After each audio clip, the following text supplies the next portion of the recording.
आपण पाहत आहात सत्यदर्शन न्यूज।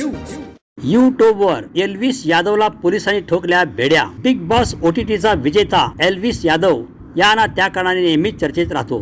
मध्यंतरी एका यूट्यूबरला मारहाण केल्यानं तो चर्चेत आला होता। त्यांना व्हिडिओही व्हायरल झाला होता। त्यानंतर एल्विस यादववर गुन्हा दाखल झाला होता। आता मात्र एल्विसला अटक करण्यात आल्याची बातमी समोर आली आहे।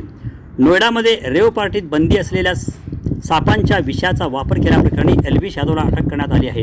एल्विस यादव पुन्हा एकदा वादाच्या भोवऱ्यात सापडला आहे। सापाच्या विष तस्करी प्रकरणी नोएडा पोलिसांनी त्याला अटक केली आहे। आज एल्विसला चौकशीसाठी बोलवण्यात आलं होतं, त्यानंतर त्याला तिथेच अटक करण्यात आली।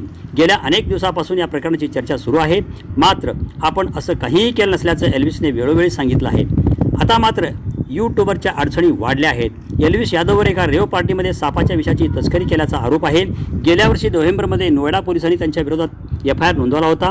या प्रकरणी नोएडा पोलिसांनी कारवाई करत त्याला अटक केली आहे। न्यायालयात हजर राहिल्यानंतर हे प्रकरण येणाऱ्या काळात कोणतं वळण घेतं ते पाहणं महत्त्वाचं ठरणार आहे। नोएडामध्ये रेव पार्टीमध्ये सापाच्या विषाचा वापर केल्याप्रकरणी पोलिसांनी एल्विस यादववर FIR दाखल केला आहे। एल्विस यादव हा देखील या प्रकरणात आरोपी आहे। या प्रकरणी पोलिसांनी राहुल यादव नावाच्या एका आरोपीसह 5 जणांना अटक केली आहे। मात्र एल्विस यादवने आपल्यावरील आरोप निराधार असल्याचे वेळोवेळी स्पष्ट केलं आहे।